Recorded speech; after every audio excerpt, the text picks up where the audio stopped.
সামনে বিধানসভা ভোট, রাজনৈতিক নেতারা প্রচারে ঝড় তুলতে ব্যস্ত। ঠিক তেমনই চিত্র দেখা গেল ওই দিন ভাঙড় বিধানসভার আইএসএফ প্রার্থী নওশাদ সিদ্দিকী। গতকাল রাত্রে কর্মী সমর্থকদের নিয়ে ভাঙড় বিধানসভা বেশ কিছু এলাকার প্রচারে ব্যস্ত বিদায়ী বিধায়ক নওশাদ সিদ্দিকী।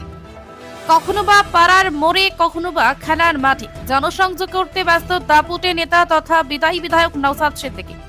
এলাকার মানুষের অভাব অভিযোগের কথা শুনছেন নওশাদ সিদ্দিকী। প্রচারে 8 থেকে 80 সকলের উচ্ছ্বাস চোখে পড়ার মতোই। ব্যুরো রিপোর্ট, বাংলার কণ্ঠ। বলা হয়েছে যে আরাবুল ইসলামকে অবিলম্বে প্রার্থী তালিকা থেকে বাদ দিতে হবে, স্পষ্ট করে জানালেন সিপিএম।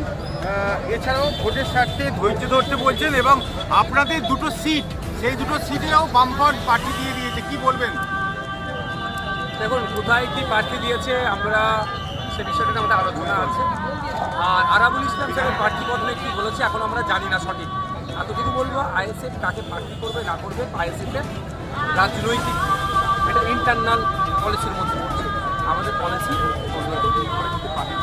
এছাড়াও আরেকটা কথা বলেছে যে যাকে আমরা পরাস্ত, মানে আরাবুলকে নিয়ে যাকে আমরা পরাস্ত করব তাকেই বগল দাওয়া করে করবে, সেটা আমরা মানি না।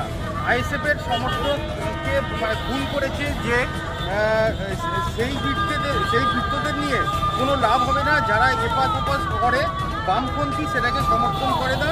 এখানে এটা কোনো ওয়াশিং মেশিন নয়। দেখুন, একটা কথা বলি, আমি আবারও বলছি, আইএসএফের পলিসি নিয়ে অন্য কোনো রাজনৈতিক দল ঠিক করতে পারে না। আইএসএফের নির্দিষ্ট দলের একটা পলিসি আছে।